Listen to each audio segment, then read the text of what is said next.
네, 오늘 배우시는 내용은 AI와 공동 창작하는 차세대 개발 방법, 바이브 코딩에 대해서 배워보도록 하겠습니다. 자, 먼저 바이브 코딩이란 어떤 건지 일단 같이 살펴볼 건데 AI 트렌드라든가 그다음에 현재의 이제 GPT 모델 그리고 코딩 에이전트라든가 또는 이런 현재 AI 시대 엔지니어들이 갖게 되는 그런 포지셔닝 같은 것들이 어떤 식으로 되는지 그리고 프롬프트는 어떻게 설계해야 되는지 간단하게 설명하고 그다음에 바이브 코딩에 대한 실습을 들어가도록 하겠습니다. 먼저 현재 2025년 AI 트렌드에 대해서 먼저 파악을 좀 해보는 시간을 가질 건데요. 지금 보시는 바와 같이 이제 2025년에서 가장 여러분들이 많이 듣게 되는 3대 AI 혁명에 앞선 그 기술들에 있는 회사들의 축이 있죠. 여러분들도 잘 아시겠지만 미국의 빅테크 기업들이 이제는 탈구축화가 진행되고 있다라고 얘기를 해요. 그러면 지금 이런 얘기는 뭐냐면 구글에서 저는 했던 말이 굉장히 좀 많이 와닿았는데 구글에서는 일단 2025년 현재를 얘기를 하는 거죠. 그렇죠? 근데 이제는 무료 인터넷의 종말이 올 거야라고 얘기를 했어요. 그러니까 이 얘기는 뭐예요? 그러니까 무료 인터넷이라기보다는 인터넷을 통해서 여러분들이 서치를 많이 하시잖아요. 그 서치를 통해서 정보를 많이 얻으시고 그리고 그 정보를 활용해서 뭔가를 구현하고 만드시는데 이제 이 AI 사용량에 따른 격차로 인해서 누가 더 생산성을 잘 내고 누가 더 효율성을 잘 내는지. 근데 AI를 활용하는 거에 있어서 우리가 현재 무료로 사용을 하나요? 어느 순간 무료로 사용하다가 나중에 여러분들 어떡하세요? 결제하시죠. 그래서 이제는 뭐냐면 AI를 통해서 월 10만 원 쓰는 사용자와 100만 원 쓰는 사용자 간의 격차는 기술 격차, 효율성 격차, 그리고 생산성에 있어서의 격차가 더 벌어질 것이다라고 얘기를 했어요. 이 얘기는 뭐냐면 이제 무료로 사용하는 시대가 아니라 얼마나 여러분들이 AI를 좀 더 활용하는 데 있어서 자기한테 실효성 있게 쓸 수 있도록 그런 도구로 활용하느냐에 초점이 맞춰졌다고 보시면 됩니다. 그리고 마이크로소프트 빌드 같은 경우도 비슷한 얘기를 해요. 뭐냐면 이제는 유료 소프트웨어 라이센스를 이전에는 활용을 해서 썼지만 이젠 그게 아니라 모든 소프트웨어들이 다 연결이 되고 그 연결된 지식들이 개인화돼서 개인화된 지식들로 인해 여러분들에게 맞춤형이 되는 그런 정보들을 제공을 받으실 거예요. 근데 현재도 여러분들이 보실 때 코파일럿 같은 걸 쓰시거나 아니면 챗 GPT를 활용을 하실 때 이전에 있는 GPT와 지금의 GPT가 많이 다르긴 하죠. 쓰실 때. 근데 또 어떤 것도 달라요. 이게 되게 신기한 게 나도 한 계정을 한 세 개 정도 쓰거든. 계정을 세 개 정도 쓰는데 하나는 유료 계정, 하나는 무료 계정을 쓰거든. 그럼 주로 쓰게 되는 건 유료 계정이겠죠.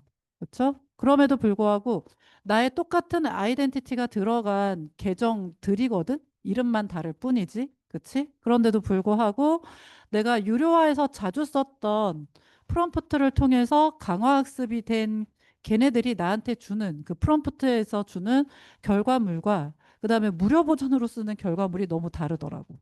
뭔지 이해돼요? 그러면 뭐예요? 내가 계속 훈련시키는 과정이라고 생각하시면 돼요. 그래서 여러분들이 많이 쓰면 쓸수록 좀 더 여러분들이 원하는 방식의 개인화된 그런 정보를 얻게 될 거예요. 이유가 뭘까? 왜 그럴까? 그냥 내가 볼 땐 정말 보상 심리가 맞을 수도 있는데 유료인데 내가 원하는 정보가 나올 때까지 여러분도 어떡하겠어요? 계속 프롬프트를 날리겠죠. 그럼 계속 프롬프트를 날렸을 때 예를 들면 한 세 번의 비슷한 프롬프트를 세 번에 걸쳐서 약간만 다르게 날렸단 말이야. 근데 그중에서 니네가 제일 좋아하는 답변이나 답변 스타일들이 있겠지. 나한테 맞춰진. 그럼 뭐야? 사람이 사용하는 데 있어서 패턴이라는 게 있거든. 그렇지 않아요? 그러면 그 패턴에 얘도 맞춰지기 시작하는 거예요. 아, 얘는 주로 이런 문구가 들어간 건 별로 채택을 잘 안 하는구나. 아, 얘가 이런 걸 쓰는 건 좋아요를 잘 안 눌러주는구나. 그러면 어떤 거? 얘가 주로 활용하는 건 이런 식의 문구들을 좋아하는구나. 그래서 프롬프트도 굉장히 패턴화돼 있어요. 여러분들 스스로도 보시면. 그래서 그렇게 개인화되는 그런 그 정보화 시대가 더 열리고 있죠. 그리고 그 이외에도 좀 비슷해요. 뭐냐면 이제는 이전의 생존 조건은 얼마나 정확하게 나에게 오는 정보들이냐. 였는데 지금은 거기에 하나가 더 붙었어요. 허리요. 빨라야 돼. 그렇지 않아요? 그래서 그 생산성의 빠름을 얘기를 하는 거예요. 이전에는 하나 제작하려면 거의 한 6개월에서 1년을 봤거든요. 이제는 3개월이 안 걸려요. 프로덕트를 하나 제작을 하려면. 그러면 그러기 위해서 쓰게 되는 것들을 봤을 때 이제 빠르지 않으면 빠르게 AI 생활이나 AI 도구를 적응하는 데 있어서 이제는 발빠르게 움직이지 않으면 생존이 어렵다라고 하는 것들이 있는 거죠. 그러면서 이제는 LLM 모델은 더 이상 발전은 하진 않아요. 그러니까 진화한다라고 할 수 있는데 이제 진화는 거의 멈췄다고 봐요. 저희는 LLM 모델은 이제 많이 올 만큼 왔거든. 그러면 어느 거? 이제 강화학습이겠지.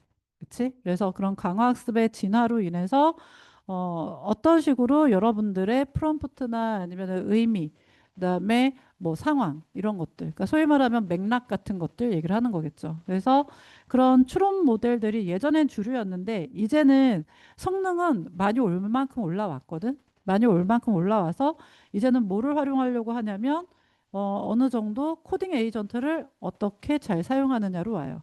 그래서 사실상 현재의 모델들이 진화가 정체됐다라고 하는 건 뭐냐면 요 세 가지 때문에 그래요. AI 기술의 발전, LLM 기술의 발전. 그래서 그 LLM 기술의 진화가 정체가 되면서 코딩 에이전트 쪽이 굉장히 폭발적인 성장을 일으키고 있거든요. 그런데 문제는 이제는 그 질들도 비슷비슷하더라 이거지. 무슨 얘기인지 이해되니? 그래서 뭔 얘기냐면 예전에는 코딩을 잘하는 사람과 못하는 사람의 생산력이나 품질력이 달랐거든. 그쵸? 근데 이제는 저는 사실 보고서도요. 요즘에 여러분들한테 어떤 레포트를 받잖아요. 그러면 예전에는 사실 아, 얘는 좀 글밥이 되는구나. 얘는 글을 좀 잘 쓰는구나라는 걸로 인해서 레포트의 차이도 보였거든. 근데 요즘에 학생들도 이젠 저도 잘 모르겠어요. 왜냐하면 어느 정도 격차는 많이 좁혀졌다고 보거든. 다 비슷비슷하더라고. 근데 이젠 거기서 내가 뭐를 골라내기 시작하냐면 우리나라 말인데 우리나라 말치곤 좀 이상한 말, 문장, 뭐 이런 거. 그러니까 소위 말하면 니네들도 잘 아는 GPT 문장. 그러면 예를 들면 너네들도 한번 해봐. 나중에 레포트나 논문이나 학술지 같은 거 써가지고 그런 거 뭐 낼 때 얘한테 프롬프트를 주잖아. 그래서 뭐 저널지나 학술지나 아니면 연구 보고서 또는 학교 과제에 쓸 수 있게 문장을 작성해줘라고 하잖아요. 그럼 제일 많이 등장하는 게 맥락이에요. 맥락이라는 말 좋아하고 그다음에 꼭 항상 마지막에 뭔가 다 쓰고 나면 종합하면 요약하면 결과적으로 이 말 진짜 많이 써요. 그래서 이게 참 신기하게도 GPT들도 패턴이 보이더라라는 것들. 그래서 그렇게 큰 차이들이 별로 없어요. 그러면은 이제 뭐예요? 요즘에는 코딩을 할 수 있는 그런 LLM 기반의 어떤 커서 AI 같은 그런 프롬프트 기반의 코딩 개발 툴과 LLM이 얼마나 잘 궁합이 좋은지. 그래서 그걸로 인한 다양한 제품들이 많이 출시되고 있는데 그게 이제 우리가 배우게 되는 클루드나 아니면 커서 AI 같은 것들이 있게 되는 거죠. 그럼 이제부터 AI 트렌드가 많이 달라졌어. AI 트렌드가 많이 달라졌다면 그렇다면 그 AI 트렌드가 이제는 어떻게 바뀌어야 될까? 그러니까 바뀌어야 된다기보다는 이제는 AI가 뭐에 도움이 되면 좋을까? 그러면 요새 많이 보고 있는 건 뭐냐면 이제는 품질 관리도 자동화를 해줬으면 좋겠다라는 것 같아요. 그래서 이 품질 관리의 자동화라는 부분은 뭐냐면 AI를 활용을 해서 이제 프로그래밍을 해요. 그렇죠? 그래서 그걸 이제 쉽게 말해서 이렇게 얘기하거든. 요새는 페어 프로그래밍이라고 하거든. 페어링 된다고. 이제는 AI하고. 그래서 그런 프로그래밍을 통해서 여러 가지 시도들이 진행이 되고 있는데 그 중에 하나가 뭐냐면 코드 리뷰. 그래서 이전에는 어느 정도 개발을 하거나 코드를 만들고 나면 그 코드 누가 해요? 내가 다시 오류를 찾고 다시 보고 점검하고 하잖아요. 근데 AI가 만든 코드는 얘가 이제 리뷰도 잘 해줘야 돼요. 그래서 이거는 뭐에 관련된 얘기냐면 이제는 품질 관리를 할 때 코드 리뷰를 일일이 사람이 다 하는 게 아니라 이 만든 코드를 직접적으로 AI 에이전트가 해주면 좋겠다라는 거죠. 그래서 그쪽으로의 이제 자동화 발전이 조금 조금씩 올라오고 있어요. 솔루션들도 많이 생기고. 그래서 그런 상황을 볼 수가 있고 또 하나 그러다 보니, 그러다 보니 인공지능 보안 쪽은 조금 더 강화가 되고 있죠. 그래서 너무 재밌는 건 뭐냐면 늘 있어 왔던 일인데 항상 기술들이 발전을 하잖아? 항상 새로운 IT 기술들이 발전하면 그 IT 기술에 맞게 같이 발전하는 건 보안이거든. 그래서 왜 이런 얘기 많이 하잖아요. 보안은 대박은 잘 못 치는데 중박은 가. 이 말은 해요. 뭔지 알죠? 왜냐하면 어쨌건 새로운 기술들이 발전을 하기 시작하면 그 새로운 기술을 이용한 해킹들도 많아질 수밖에 없겠죠. 그렇죠? 그렇다면 그걸 위한 보안 정책은 계속 올라오거든. 그래서 요즘에 예전에는 얼마 전까지 하다못해 올해 초까지도 LLM이나 에이전트 쪽이나 AI 엔지니어들 되게 많이 구했고 이쪽이 현재도 앞으로도 계속 한 2, 3년 안에는 계속적으로 인력이 필요하거든요. 근데 더불어서 저 인공지능 보안 쪽으로 취직하려고요. 그러면 다들 뭐라 그러냐면 되게 괜찮은 곳으로 선택했네? 라는 얘기를 되게 많이 들어요. 근데 특히 현직자들이.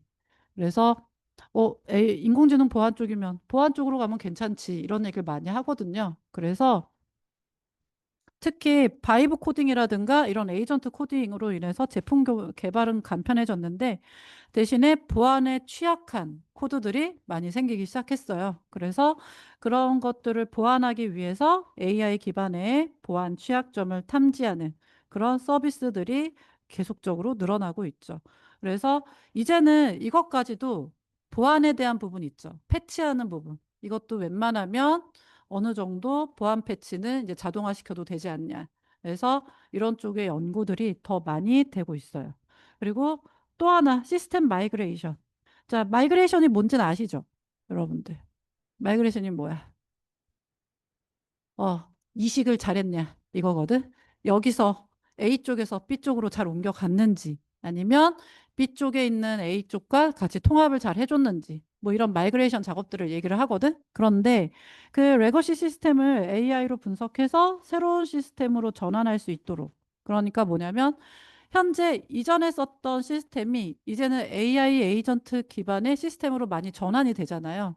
그랬을 때 기존의 시스템이나 기존의 DB들 이런 것들이 현재의 발전되고 있는 전환 시스템으로 AI 기반으로 잘 마이그레이션이 되면서 그걸 통해서 얼마나 얘가 융합이 잘 되고 적응력이 좋으냐 또 많이 그 관건으로 올라와 있거든. 근데 그 중에 첫 번째가 뭐냐면 DB 마이그레이션이 대표적인 사례가 돼요. 그래서 이런 것들이라든가 대신에 문제는 뭐냐면 비용이 많이 들거든요. 확실히 전환을 하기 시작하면. 그래서 비용이 마이그레이션 비용이 정말 많이 드는데 그랬을 때 이런 작업을 단순화시킬 수 있는 그런 솔루션의 필요성도 많이 대두되고 있죠. 자, GPT-5가 출시가 됐어요. 얼마 전에. 그래서 2025년 8월에 갑자기 느닷없이 어느 날부터 GPT-4.5를 쓰고 있던 우리에게 GPT-5가 찾아왔어요. 여러분들 그러지 않았어요? 나는 약간 좀 갑작스러웠는데. 근데 GPT-5 쓸 때 뭐가 좀 특이했냐면 생각보다 답변이 너무 안 좋은 거야. 질이. 너무 짧고. 그렇지 않았어요? 생각했던 내가 뭐 원했던 그런 내용들의 답변이 잘 안 왔죠. 그럼에도 불구하고 지금은 많이 스테이블해졌어요. 그런데 이때 실제 보시면 이제 GPT-5도 거의 한 74.9% 정도의 그런 벤치마크에서도 많이 성능이 검증이 됐고, 그 다음에 256K 정도의 토큰을 지원을 해요. 자, 그러면 이 256K가 뭘까? 니네 토큰 많이 보지? 그치? 특히 이런 생성형 AI 쓸 때 토큰 많이 보지 않으세요? 그쵸? 몇 토큰 남았다. 뭐 이렇게 얘기를 하거든. 몇 K 남았다. 이 얘기를 하는데 크레딧 같은 거 볼 때 그러면 이 얘기는 뭐냐면 이거 이제 소위 말하면 여러분들이 조금 이해하기 쉬우라고 내가 이렇게 써놓은 거거든. 그럼 뭐냐면 밑에 보면 A4 한글 1페이지라고 써 있는 부분 보이시죠? 그렇죠? 그러면 A4 한글 1페이지에 한 1500자 기준으로 봤을 때 약 256페이지 분량을 처리할 수 있다가 바로 256K야. 이해돼? 그럼 만약에 50K다. 그럼 니네는 그거를 뭘로 보면 돼? 그러면 한글 A4 용지로 한 얘가 50페이지 분량을 처리한다는 얘기구나. 이렇게 가늠이 돼. 이 단위가 뭔지 좀 더 와닿긴 해요. 이렇게 보여드리면. 그래서 여러분들이 그거에 대한 그 단위에 대한 것도 조금 더 인지가 됐으면 좋겠어요. 뭔지 모르고 쓰는 것보다. 10K면 어느 정도야? 생각보다 많지 않아. 10K면. 50K요? 금방 써요. 생각보다. 그럼에도 불구하고 여러분들 혹시 내가 몇 줄 프롬프트 넣지 않았는데 GPT가 뱉어주는 답변을 전부 다 드래그해서 한글에다가 한번 넣어봤어요? 많이 해봤겠죠? 근데 양이 생각보다 처음에 스크롤할 때는 얼마 안 되는 것 같은데도 워드 문서나 한글 문서에다가 뭔가 넣을 때는 꽤 많이 페이지가 한두 페이지 그냥 훌쩍 넘어가지 않아? 그치? 그러면 그만큼 니네가 K를 사용한 거야.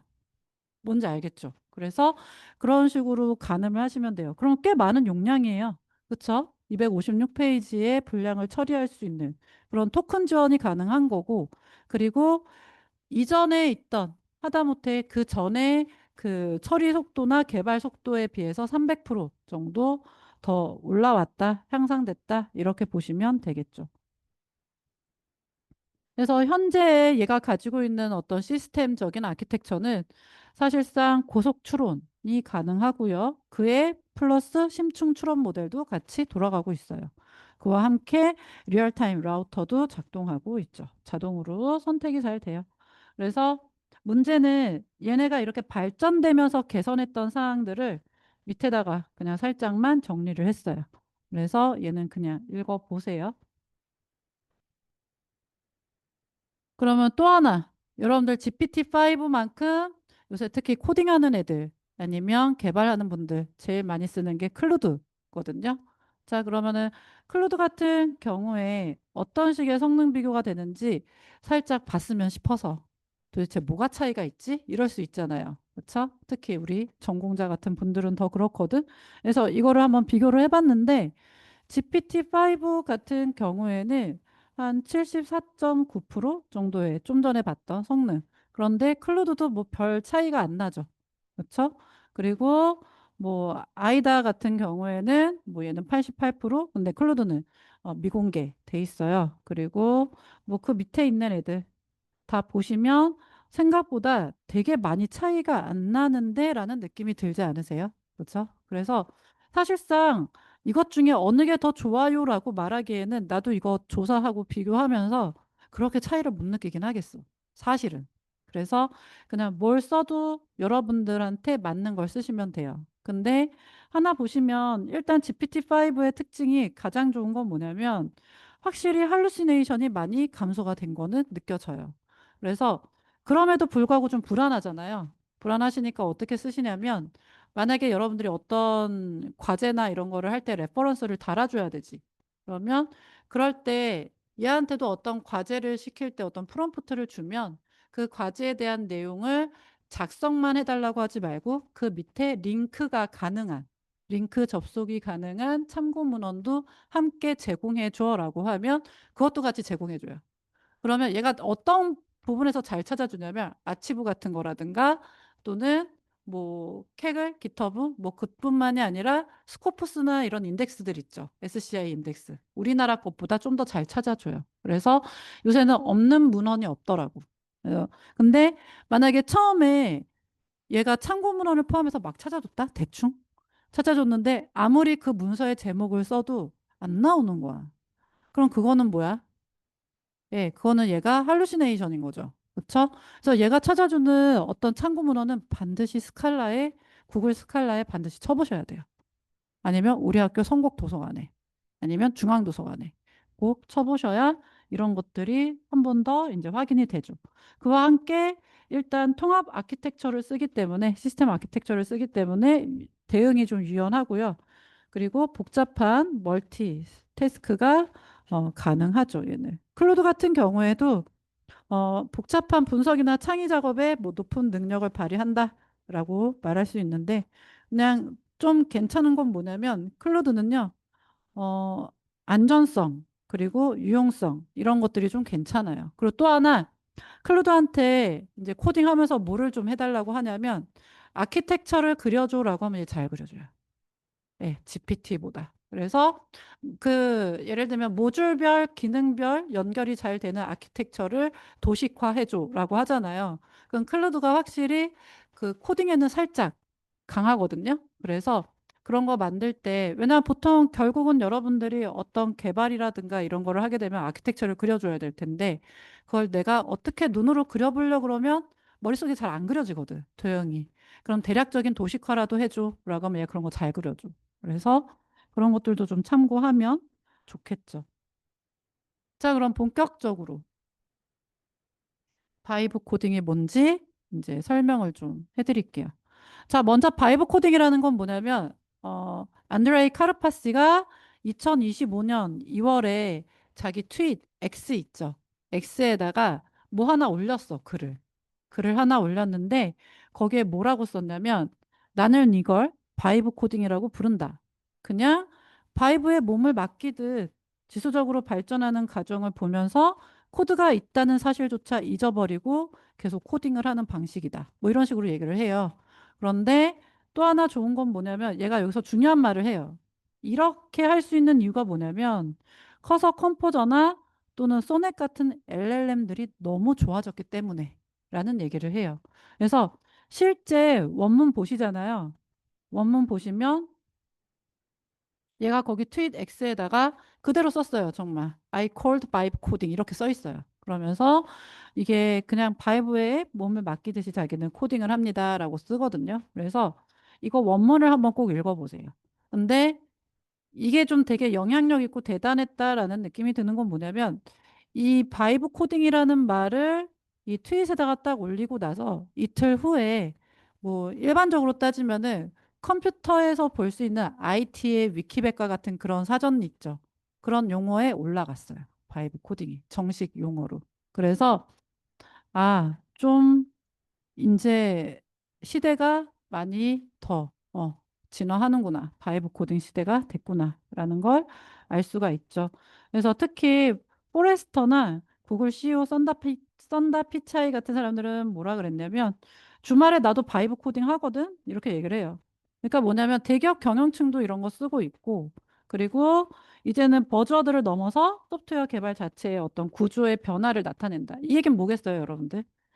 지금까지 소프트웨어 개발 자체는 뭐냐면 개발자들이 여러 명이 붙여서 협업하면서 하나의 요구사항에 맞춰서 좋은 프로그램을 만들려고 굉장히 기간을 많이 들고 계속해서 뭔가를 회의하고 하면서 계속 디버깅하고 테스트하고 베타 내놨다가 다시 또 테스트하고 이런 식을 한단 말이에요. 그런 이제 개발 구조가 아니야 라고 얘기를 하는 거예요. 이제 바이브 코딩은. 그래서 그러면 저는 오늘 여러분들하고 왜 바이브 코딩을 하려고 할까요? 그냥 뭐 인공지능 기초라서도 있는데요. 예, AI 도구를 한 번쯤 활용해서 코딩을 해야죠. 라고 하는 것도 있는데 또 뭐 때문에 하냐면 예를 들어서 IT 비전공자분들이나 아니면 전공자여도 내가 코딩 실력은 월등하지 않은데 머릿속에 아이디어는 있어. 기획력은 있어. 근데 스스로 만들려면 좀 빡세니까 다른 사람들한테 아쉬운 소리를 해야 돼. 아니면 팀 과제로 그냥 먹고 들어가야 돼. 그렇잖아요. 그렇죠? 근데 이게 혼자 할 수 있다라는 거예요. 혼자서 바이브 코딩을 통해서 기획력이 있고 아이디어가 있으면 충분히 하나의 프로덕트를 금방 만들 수 있다라는 거죠. 근데 그게 3일이 채 걸리지 않아요. 그래서 그런 토이 프로젝트 하나도 금방 할 수 있는 체제가 되기 때문에 당연히 소프트웨어 개발에 대한 구조가 이제 많이 바뀌겠죠. 그러면서 산업 구조도 많이 바뀌게 돼요. 그래서 개발 방식이 어떤 식으로 시대에 맞춰서 변화하고 있냐면 여기도 보시면 지금 저한테 교육받고 계시잖아요. 다들. 그쵸? 코딩 교육 받으시고, 그 다음에 뭐 열심히 이제 공부하시고 하면서 그 교육받은 내용을 가지고 코딩을 해요. 프로그래밍 하시고, 그걸 통해서 구현해서 그걸 갖고 어떻게 해요? 테스트 해보죠. 테스트 해봤다가 다시 디버깅 한단 말이에요. 어떻게 수정하겠죠. 그쵸? 그런데 이전까지는, 바이브 코딩 이전까지는 우리 이거 썼어요. AI 어시스턴트 코딩. 전도는 했어요. 근데 현재도 여러분들이 콜앱이나 이런 데서 이제 코딩하려고 하시면 이제는 얘가 알아서 추천 코드 올려주죠. 그렇죠? 그러면은 안 그래도 이런 코드 이런 식으로 코딩하려고 했는데 괜찮은데 하시면 탭키 눌러서 바로 그 코딩 사용하시죠. 그래서 그런 식의 어시스턴트 코딩이 주로였어. 그러니까 이건 뭐냐면 AI가 지금 네가 현재 위에 여기까지 코딩을 했는데 그러면은 이 이후에는 이런 함수를 쓰는 건 어때? 라는 식으로 얘가 제안을 해주듯이 코딩을 줬거든. 그래서 이게 이제 AI 어시스턴트 코드라고 해요, 저는. 자, 그러면 코딩 에이전트 성능 비교해 볼까요? 이거는 여러분들 참고하시라고 넣은 거예요. 그래서 아마 앞으로도 제 수업이 아니더라도, 이 수업이 아니더라도 계속 연관된 비슷한 강의를 듣게 되실 거예요. 그러면 그럴 때에도 뭐 좀 쉽게 얘기하면 레포트에도 활용하시고 일일이 조사하려면 힘드니까. 그래서 이런 도구들이 있었고. 그래서 가장 많이 쓰는 게 저는 커서가 편해서 여러분들하고 커서로 같이 한번 해볼 거거든요. 그래서 커서 AI, CLI를 쓸 거고, 그리고 그 다음에 조금 더 나쁘지 않으면 이거 커서로 적응하시면 그 다음에 클로드 써보세요. 여러분들. 자, 클로드 커드나 그 다음에 GitHub는 잘 아시죠? 그렇죠? 그래서 GitHub CLI도 많이 활용해요. 많이 활용하고 그 다음에 코덱스라든가 제미나이, 코드 어시스트 뭐 이런 성능 이런 애들의 이제 성능들을 보시는 거죠. 자, 그럼 이제 이게 보인다? 200K가 뭔지, 128K가 어느 정도 용량인지 이제 눈에 보이지 않으세요? 그렇죠? 그래서 어느 정도의 토큰을 쓰게 되는지도 아시게 되죠. 그리고 가장 잘 돌아가는 프로그래밍 언어 대응 매트릭스. 이건 여러분들 참고하시라고 편하게 올린 거예요. 정말 나중에 쓸 때, 아, 이 매트릭스를 참고해서 파이썬 쓸 때는 이거랑 연동해서 써야지라고. 뭔지 이해되시죠? 네. 그래서 뭐 자바나 C++은 그냥 GitHub나 코덱스에서 쓰는 게 낫겠네. 뭐 이런 느낌? 뭔지 이해돼? 그래서 그나마 연동이나 잘 돌아가는 그런 대응 매트릭스를 만들어 놨으니까 얘도 역시 여러분들이 쓰시면서 참고를 해서 보시면 좋을 것 같아요. 자, 그래서 여기까지는 이제 우리가 코딩 에이전트를 어떤 식으로 쓰고 현재 프로그래밍 언어는 어떤 환경에서 더 지원이 잘 돼서 같이 협업해서 활용할 수 있는지를 봤어. 근데 또 하나 중요한 게 있죠. 요새 AI에서도 좀 앞서가는 기업들도 이제는 다 전환하고 있어요. 어떤 식으로? 현재 AI를 잘하는 기업들조차도 또는 이제는 AI가 우선이야라고 하는 현재 기업들이 전환하려고 하는 입장들도 다 비슷한데 그나마 제일 많이 쓰고 있는 그러면 개발 툴들이 뭘까? AI 에이전트가 뭘까? 했을 때 웹 개발 쪽은 확실히 커서나 클로드가 조금 압도적이긴 하고요. 모바일 앱과 그다음에 머신러닝도 비슷해요. 근데 머신러닝은 제미나이에서 확실히 조금 강력한 것 같아. 써보면. 근데 커서도 거의 대규모 데이터 처리에서는 좀 강력하게 잘 올라오고 있고 또 계속 발전 중이고요. 그리고 또 뭐 게임 개발이라든가 인베디드에서도 많이 도움을 받을 수가 있습니다. 자, 그럼 바이브 코딩. 우리는 이전까지는 AI가 그냥 어시스턴트 역할을 하는 것 정도다라고 말씀드렸죠. 근데 이제는 뭘 하는 거냐면 네, 이런 말 사실은 내가 좀 싫어하는데 이젠 바이브 코딩을 뭐라 그러냐면 입 코딩이라고 얘기를 하거든. 그 입 코딩은 뭐겠어? 아까 카르파 씨가 뭐라 그래요? 뭐라 그러냐면 자기는 이거 할 때 이렇게 얘기해요. 나는 이제 키보드 손 안 대. 그냥 말만 하면 되니까. 이렇게 얘기하거든요. 그러니까 뭐냐면 이제 프롬프트, 입만 가지고 프롬프트 쏴주면 된다는 얘기예요. 뭔지 아시겠죠? 그래서 입코딩이라는 말을 하는데 그래도 여러분들은 프롬프트 할 때 여전히 뭐가 편하세요? 그래도 키보드가 편하지? 그치? 자판 치는 게. 그게 편하긴 한데 그렇다면 그랬을 때에도 그 AI가 주도하는 개발 방식이다라고 보면 돼요. 어떤 주도를 하냐면 나는 정말 입만 움직여요. 키보드만 움직여요. 프롬프트만 쏴요. 어떤 거를 만들어줘. 라고 프롬프트를 쏘기만 하고요. 그럼 코드는 얘가 짜요. AI가. 그래서 AI가 주도하는 그런 코드 작성, 개발 방식이 되는데 이로 인해서 개발 속도는 이전보다 훨씬 더 많이 올라갔어요. 그래서 최소 10배에서 최대 100배 이상까지도 올라가고 있더라. 대신에 실행은 누가 해봐요? 코드는 얘가 짰잖아요. 그래도 결국 실행 및 테스트는 사람이 해야 돼요. 잘 돌아가는지, 잘 쓰게 되는지, 그다음에 용이성이나 아니면 UI는 조금 더 쉬운지 이런 것들을 보거든. 근데 그에 따라서 다시 한번 AI가 버그를 잡아줄 수 있게 여러분들이 또 코드 리뷰를 해줘야 돼요. 그래서 그런 과정을 거치는데 그건 여기 봐봐. 얘가 이제 싱글턴 방식과 멀티턴 방식이 있다라고 얘기를 하거든. 자, 이 차이는 잘 알아두세요. 싱글턴 방식은 뭐냐면 싱글턴은 제가 여기다 한 방에 끝내기라고 했는데 뭐냐면 한 번에 프롬프트로 그러니까 프롬프트 하나에 웬만한 사양서나 이런 거 다 넣어가지고 거기에 필요한 명령어들을 쭉 넣어서 한 번에 프로그래밍을 해요. 그걸로 배포를 해요. 그러면 시간과 비용은 금방 절약되겠지. 그치? 그럼 멀티턴은요, 일단 똑같이 처음에 프롬프트를 던져요. 던진 다음에 얘가 나한테 뭔가 피드백을 주겠죠. 그러면 그러니까 생성을 하겠지. 그럼 생성을 하면 나는 얘한테 여기까지 괜찮아. 근데 이 안에 어떤 기능이 더 추가됐으면 좋겠어. 라고 다시 피드백 하시는 거예요. 그러면 그 피드백 했을 때 거기에 맞춰서 포함해서 다시 코딩을 해주겠죠. 그러면 그 코딩돼서 생성된 걸 가지고 다시 또 피드백 하는 거예요. 아, 이런 기능도 좋고 저것도 좋고 포함된 것도 너무 괜찮은데 여기서 이게 군더더기가 있어. 이런 건 좀 빼도 돼. 라고 하면 얘가 처음부터 또 다시 해요. 그러면 이게 멀티턴 방식이에요. 계속 만든 거에 내가 다시 디벨롭하고 제한하고 개선하고 또 제한하고 개선하면서 최적화시키는 거예요.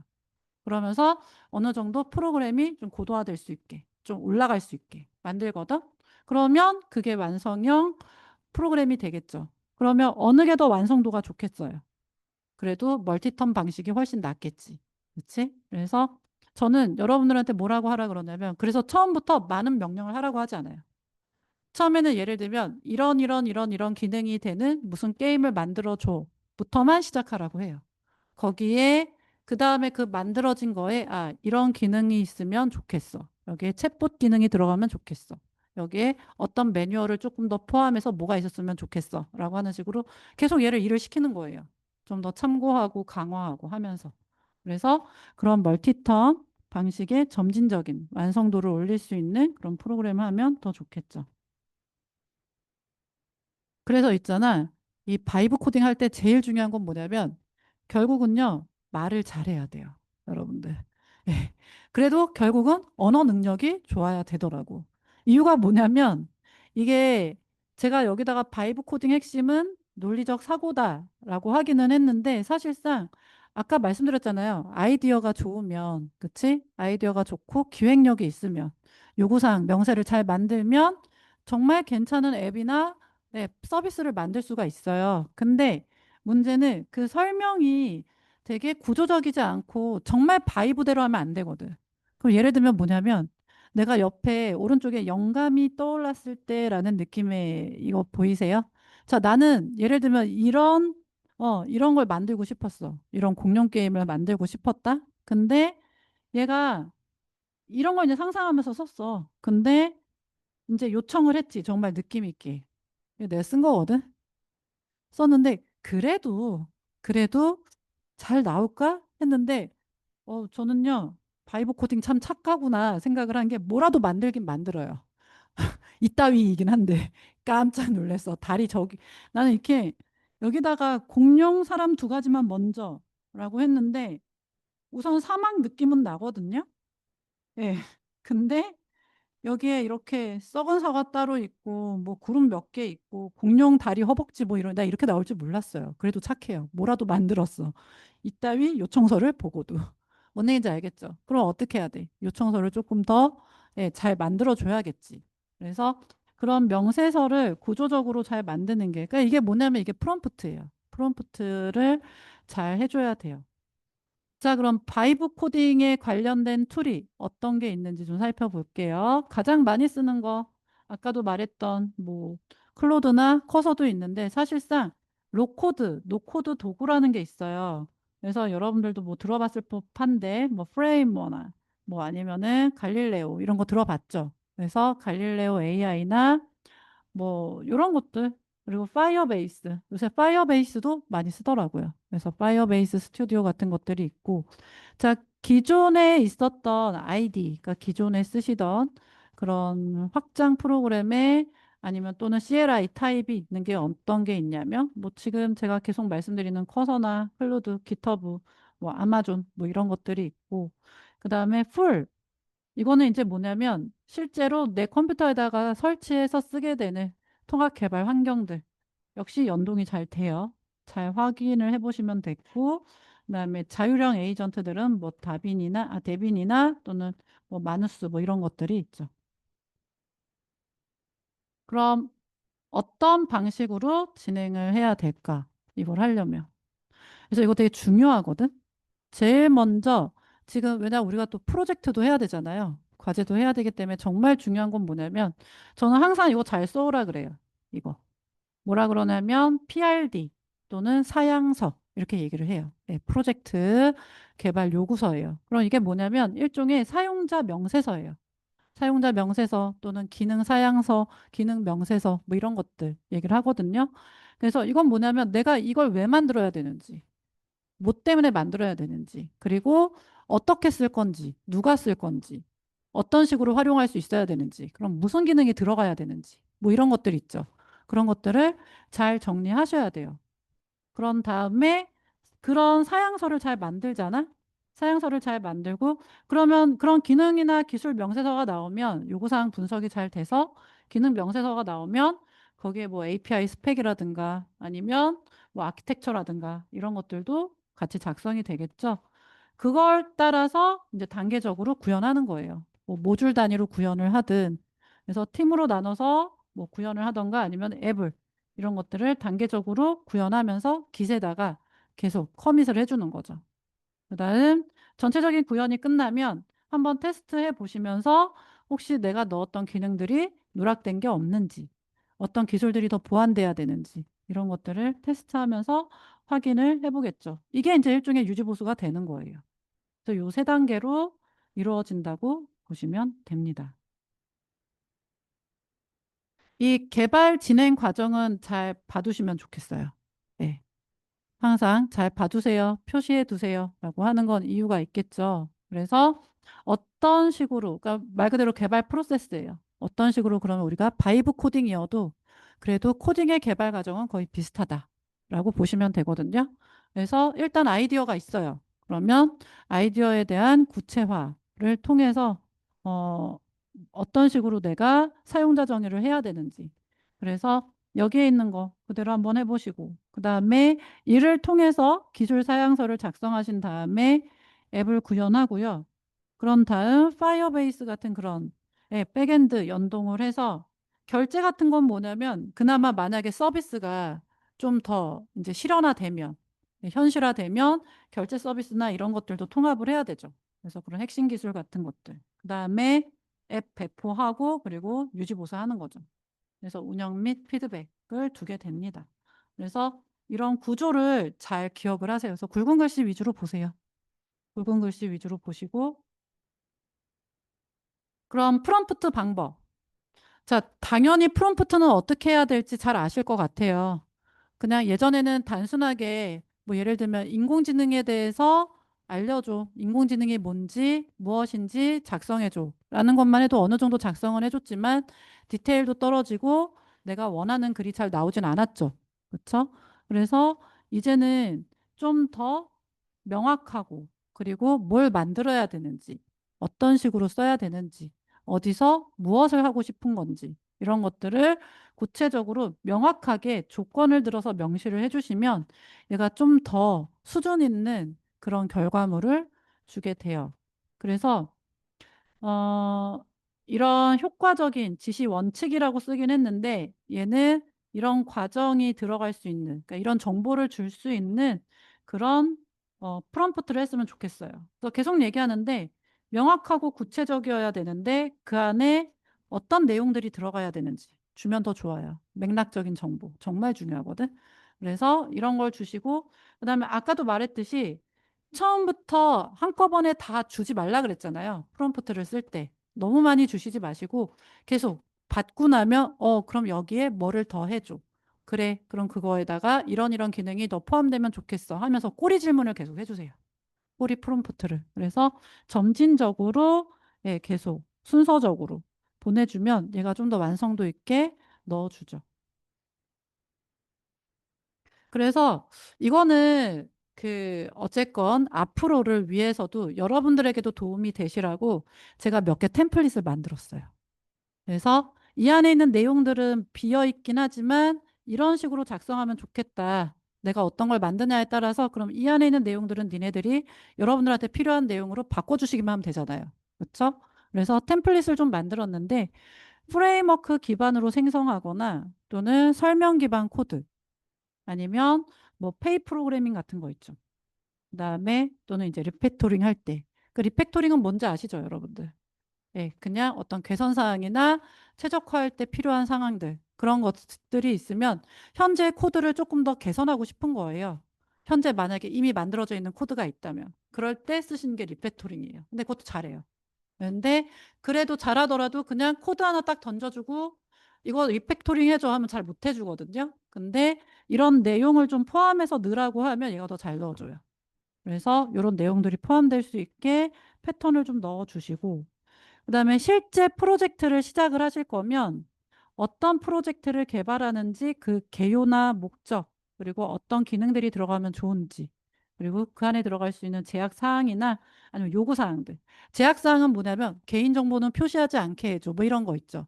개인 식별화될 수 있는 건 보안으로 가려줘. 뭐 이렇게 쓸 수 있어요. 그래서 그런 내용들이 포함될 수 있게 잘 써주시거나 아니면 기능 위주의 구현들이 있을 수 있거든. 특히 팀 프로젝트 할 때는 너는 이 기능만 해, 너는 이것만 해. 이렇게 모듈을 따로따로 할 수도 있잖아요.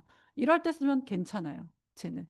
그래서 여러분들이 쓰실 때에도 좀 편하게 쓰시라고 이렇게 템플릿을 몇 가지 만들었어요. 괜찮죠, 여러분들? 그래서 나중에도 혹시 뭔가 필요해서 활용을 해야 되면 이 템플릿을 잘 활용하시길 바래서 이렇게 했습니다.